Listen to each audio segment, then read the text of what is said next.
आइए सीधे दर्शकों को लेकर चलते हैं। टीएमसी के प्रवक्ता हैं स्वयं प्रकाश पुरोहित हमारे साथ मौजूद है, जरा उन्हीं से जान लेते हैं। पुरोहित साहब, योगी आदित्यनाथ कह रहे हैं सेकुलरिज्म के नाम पर दंगाइयों को ममता बनर्जी ने छूट दे दी है। ममता बनर्जी दंगाइयों को शांति दूत कह रही हैं। स्वयं प्रकाश पुरोहित। जी रोमाना जी, देखिए जिस तरह से योगी आदित्यनाथ जी अपना एजेंडा चला रहे हैं, क्योंकि उनको ये सूट करता है। उनकी तो राजनीति ही दंगा करके शुरू हुई है। 1990 से उनका इतिहास देख लीजिए योगी जी का।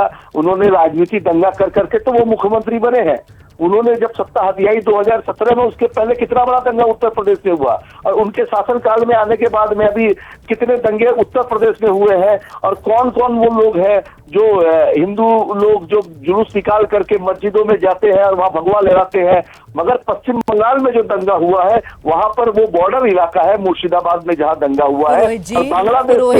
पुरोहित जी 2017 में योगी आदित्यनाथ जब सीएम बने पहली बार उत्तर प्रदेश के, उससे पहले यूपी में जो बड़े दंगे हुए वो 2013 में, और तब सत्ता में आपके इंडिया गठबंधन के वो जो साथी है ना, जो ममता बनर्जी के लिए प्रचार भी करने आते हैं, अखिलेश यादव, वो मुख्यमंत्री हुआ करते थे सर उत्तर प्रदेश के। ये तो सर इतिहास की बात हो गई। अब वर्तमान एक सेकंड पुरोहित साहब, वर्तमान पर आ जाते हैं।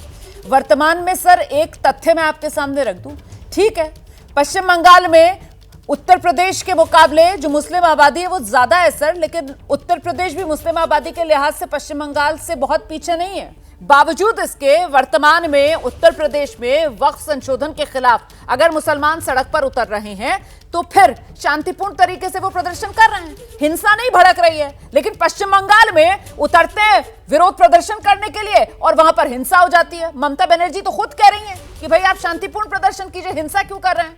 तो सर इसके लिए नाकामी तो राज्य सरकार की कही जाएगी ना, ममता सरकार की कही जाएगी। कानून व्यवस्था बनाना आपका काम है राज्य में। जी देखिए, मुर्शिदाबाद जो इलाका है जहां ये दंगे भड़काए गए, आपको इसकी क्रोनोलॉजी को समझना है कि फरवरी महीने में आरएसएस का कैंप होता है पश्चिम बंगाल में 10 दिनों का, और उनकी जो ये एक माइक्रो लेवल में जो वो काम करते हैं, उनका यही एजेंडा है। बांग्लादेश से उनके खुद के नेता बोल रहे हैं कि जमात के लोग बांग्लादेश से घुसे हैं। बीएसएफ को कौन नियंत्रण करता है? 50 किलोमीटर बॉर्डर का एरिया बीएसएफ के नियंत्रण में रहता है। उसके बावजूद कैसे बांग्लादेश के आतताई लोग घुस गए? देखिए, देश का प्रधानमंत्री अगर कब्रिस्तान और शमशान की बात करेगा तो देश का युवा तलवार लेकर के चाहे जय श्री राम के नारे चाहे अल्लाह अकबर के नारे लगाकर रास्ते पे उतरेगा। ये देश के जो देश के निर्माण करता है, देश के जो शासक है, उनको ये संज्ञान लेना चाहिए। कल ही देश के प्रधानमंत्री ने एक बयान दिया कि हिंदुस्तान का मुसलमान पंक्चर बनाता है। क्या हिंदुस्तान का मुसलमान सिर्फ पंक्चर बनाता है? क्या हिंदुस्तान का मुसलमान देश की सेना में नहीं है? क्या डॉक्टर नहीं है? क्या इंजीनियर नहीं है? ये कैसी बात देश का प्रधानमंत्री पुरोहित जी, आप लोग जब इस तरीके की बातें करते हैं ना सर, तो मुझे बू आने लगती है कि आप लोग सिर्फ और सिर्फ साजिशन इस तरीके के बयान दे रहे हैं। आप लोग मुसलमानों को भड़काने का काम कर रहे हैं। प्रधानमंत्री नरेंद्र मोदी ने जो कह दिया सर, उसमें क्या गलत कहा? क्या सच्चर कमेटी की रिपोर्ट में यही नहीं बताया था कि मुसलमानों की हालत इस देश में दलितों से भी ज्यादा खराब है सर? ये तो एक तथ्य है ना सर।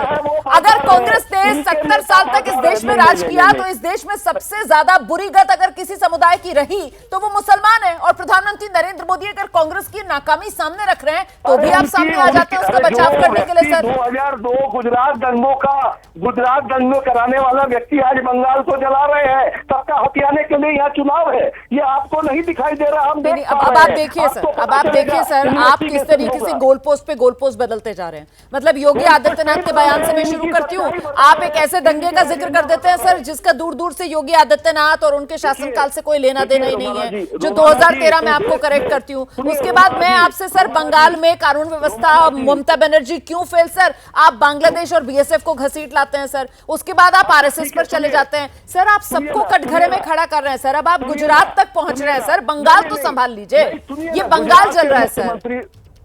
नहीं, बंगाल सुनिए, नागपुर में औरंगजेब को लेकर के अभी कुछ दिनों पहले होली के समय में कितने बड़े दंगे हुए, कितने बड़े दंगे हुए। एक औरंगजेब 500 साल पहले मर गया, उसके बारे में लेकर के चलिए सर, बहुत बढ़िया सर, बहुत बढ़िया। बंगाल के दंगों पर सवाल पूछो तो फिर बंगाल में हिंसा पर सवाल पूछो तो फिर वहां क्यों हिंसा हो रही है? बीजेपी शासित राज्यों में हिंसा क्यों हो रही है? एनडीए शासित राज्यों में हिंसा क्यों हो रही है? यही सर आप लोग राजनीति करते रहते हैं। अगर जो जिम्मेदारी आपको जनता ने दी है वो आप सही तरीके से निभा लें सर, तो जहां जहां आपके हाथ में पावर है वहां वहां तो कम से कम स्थिति कंट्रोल में रहेगी ना सर। जिंदगियां यूं जाया नहीं जाएंगी।